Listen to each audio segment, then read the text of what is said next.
Yes, everyone, you know what time it is. It's your boy Jack here at the Irish Hotspur, giving you a different sort of background this time, just because I'm trying to escape a bit of the New York noise. So, because it's especially kind of louder than usual today, but also just sort of to help myself think a bit more. Also, maybe a more interesting background than probably what you guys are at least used to, but this is the best that you're going to get. But let's get straight into the news. There's definitely a lot of things happening, and there's certainly some players that are coming in, but are there some players leaving as well? And what does that mean for the future? And what does that mean for Spurs' future in this January window? Let's get straight into it. If you can for me, everybody, smash that like button. Do get your comments in and let me know your thoughts on some of the incoming players and some of the outgoing players. This is what Fabrizio Romano had to say about Bryan Gil when it comes to his future. He said two important points to clarify about Bryan Gil's future. Despite interest from Feyenoord and Fiorentina, as they both have approached Tottenham, there's still no contact on the player side, being Bryan Gil's side. Bryan Gil is 100% focused on Spurs and not close to leaving the club as things stand. Again, this is the most recent thing I was able to see from Fabrizio Romano when it came to Bryan Gil's future before recording. And this is an interesting one because I think with Timo Werner coming in, who we'll discuss, sort of my thoughts on the signing and whether that's a good one or not for Spurs. But with Bryan Gil, maybe potentially linked, I think, to Timo Werner coming in, it could mean that he could get fewer minutes, less chances to really show whether he is going to be a part of Postecoglou's plans. I think we have to keep Bryan Gil. Is really, I should just get straight to the point of it. I think he is actually going to be a useful player, more for actually next season if he still maybe proves his worth for the remainder of this season. But we know he can be useful on the left wing and the right wing. I've seen him have good games on both sides. But if I'm going to be perfectly honest, I have to admit, I feel like his impact can be sort of inconsistent. He's a very willing presser, works really hard off of the ball, but at times, sort of the creative sense, it feels like he'll have really bright moments and then he'll sort of disappear, I think, in games. And so he needs to have, I think, some more consistency, Bryan Gil. But we have to look into maybe next season and how there will be a lot more competitions. And with the amount of injuries that we've actually already had this season, you can't really rely on the front three or really all the forwards to be able to play in every game and get all the minutes that maybe we would originally think. There has already been a lot of injuries so far this season, and Bryan Gil has actually found himself with plenty of chances to get minutes and plenty of chances to feature with all the injuries included. So I do feel like he is a guy that maybe is probably a useful player to keep around. Of course, we definitely maybe go a bit, over the top with sort of our love of Bryan Gil Massey, but that's just because I think we do know that there is a brilliant player in there. It's just, yes, he's had a bit of an inconsistent time at Spurs, and he needs to be able to show more consistency with his impact in games, I think in the creative sense, but then also maybe show that he's not always rushing decisions or, he can have that sort of end product that people will, at the end of the day, sort of judge him on. But if he's happy to be here, then I say we give him the rest of this season, see what he can do. And if he ends up, not disappointing too many, let's give him another season, see what he can make with maybe more competition, more minutes, and more chances for minutes. Because I think it's really hard to judge a player based off this season, at least, that are sort of on the bench right now, because there's only so many minutes they're even getting right now.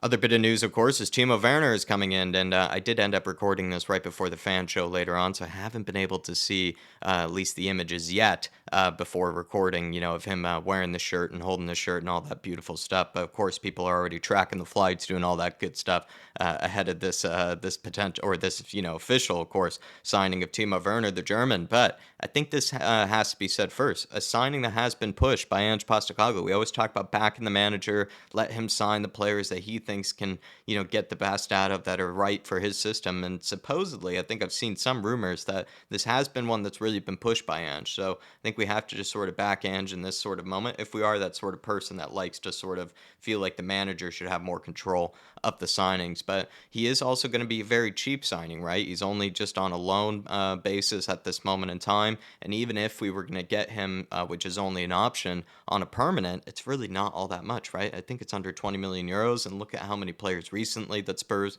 have been able to secure for under 20 million euros that have been brilliant players for us. You look at Rodrigo Bentancur, you look at like a Destiny Udogie, got Pop Matsar as well, Guglielmo Vicario, all under 20 million euros, if I'm not mistaken, right? So those are all brilliant players for Spurs.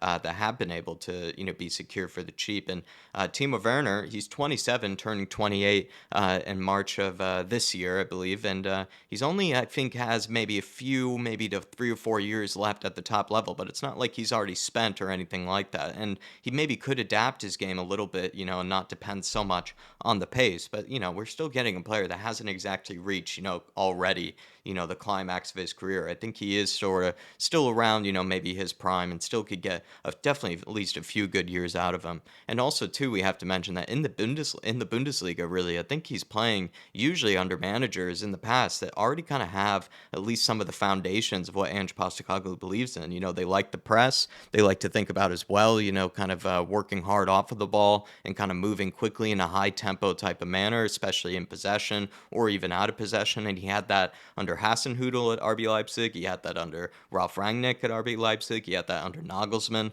of course, as well, who he really thrived under. So I think, teaching Timo Werner, the concept of pressing, or even, the principles of really working so hard off of the ball, or also playing with the ball at such a high tempo at times, I think isn't going to really be all that foreign to him. In fact, it's actually really common, I must say, across the Bundesliga in general. You'll find a lot of teams that pretty much from sort of the relegation, places all the way to the top of the league, pretty much sometimes playing a pretty similar style to each other. Yes, there are going to be some exceptions, but it is a bit more uniformed, I would say, in terms of the principles of pressing as well as high tempo in the Bundesliga for sure. Now, his best ever season was 28 goals and 8 assists. That's, of course, in the Bundesliga in 2019-20 under Nagelsmann. And it's actually what's maybe more funny when you look at sort of his, goals and assists and everything, is actually kind of how hilariously consistent he was in Europe, I think, over his time in with the German clubs.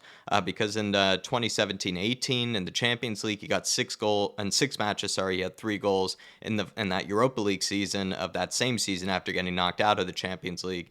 He played 5 matches in the Europa League and scored 4 goals and 2 assists. So in that European season in general, he just had 7 goals and 2 assists in the 2017-18 season. 2019-20, in 8 matches played, 4 goals and 2 assists. That's in the Champions League. In the Champions League season under Chelsea, he played 12 matches and got 4 goals and 3 assists. In the 2021 season with Chelsea, in 5 matches played, got 4 goals and 2 assists. And then in the following Champions League season in 2022-23, and I believe this was with RB Leipzig again, with 8 matches played, got 2 goals and 2 assists. So, you only have so many minutes and so many chances in the Champions League, and you are playing against top defenses, or at least defenses that are totally switched on and are fighting for every single moment and every single point, really, right, to try to get, at least, some maybe chance of, pushing on in the further rounds. And that goes from, of course, the teams that are expected, to be winning the Champions League, or at least challenging at the top, and also the teams that are maybe just pushing to get into those knockout rounds for that payday, or for that, maybe chance of just, kind of European recognition, right, of sorts. So every single game, you're playing at some of the highest level against some of the highest degree of defenders and opponents. And so I think grabbing any goal or assist really over, 4 or 5 game stretch sometimes is actually quite impressive. And his consistency in grabbing 4 goals and 2 assists, which I think he did on 3 separate occasions, and also in the Chelsea season, 4 goals and 3 assists when they ended up winning the whole thing, is actually kind of hilariously consistent. It's not by any means like Cristiano Ronaldo numbers of picking, over 10 goals, consistently in the Champions League. But I think it's actually to a degree that's quite effective, and shows that Timo Werner, when he is confident, at least in Europe, by the looks of things, he can put it in the back of the net. Just some kind of sort of, I think stat that, I'd love to sort of pick out that I did find actually quite funny about the striker. And when I am going to sort of give sort of maybe more of a general analysis of why I think this could actually end up being a clever signing for Spurs, is Werner actually shoots, right? And is a dangerous player, I think, when played in behind. And we've needed a player that, of course, can be played in behind, just like Brennan Johnson, but maybe someone who can actually just fire on goal when given that chance, and more likely maybe could bury it if he has confidence, in him and has some form. Because with Werner, right, and what he always really thrived on was just those balls that were played between the lines and behind, and he would have those nice one-on-one chances with the keeper. And in the Bundesliga with RB Leipzig, he was always deadly with it. And whereas I would say with maybe some of our players of recent, like Richarlison, Brennan Johnson, even, dare I say, Dejan Kulusevski and sort of others, they kind of, you don't always maybe back them to be able to bury those one-on-ones when they really should be. And Werner, I must say, when he has kind of sort of those just typical, balls in behind, type of one-on-ones, I think he was quite consistent in putting them in the back of the net when it came to RB Leipzig. And when it comes to maybe his play in and around the box, I'm not going to say that he's going to be, terrific in that sort of area, which is maybe why we might have somebody like Richarlison still,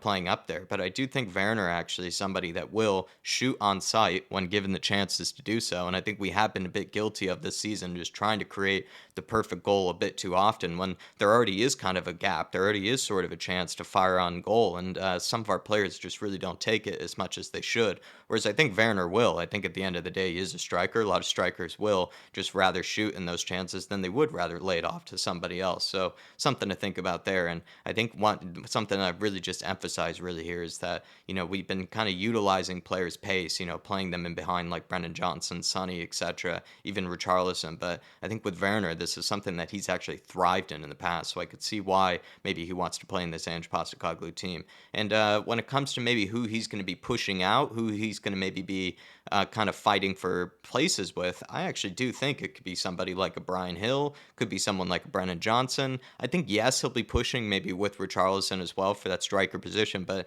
they sort of maybe offer two very different things. I think Richie, of course, is a much more physical striker than Werner is. He's going to really be able to put his back into his defender, hold the ball up, or at least also as well challenge in the air, especially against more low block teams. I think that's where Richarlison is very useful. But maybe teams that might play a bit of a higher line where we can try to maybe stretch them with a ball in behind or just a ball into the channels. I think Werner is a guy that really could be useful for this sort of thing. And like I said sort of earlier too, he's a guy that has more of a striker's instinct in him, is that he will shoot. Not saying he's going to bag a ton of goals or anything this season. I'd love it if he did. But he's just sort of a player that I think will kind of bring something that we have been missing in terms of just that willingness to shoot, still also being able to have that sort of threat of pace and behind to get into the right areas in front of goal. And kind of similar to maybe a Sonny, when he is sort of played clean through, I actually really do back him to bury it just because I've seen him do it so many times with RB Leipzig.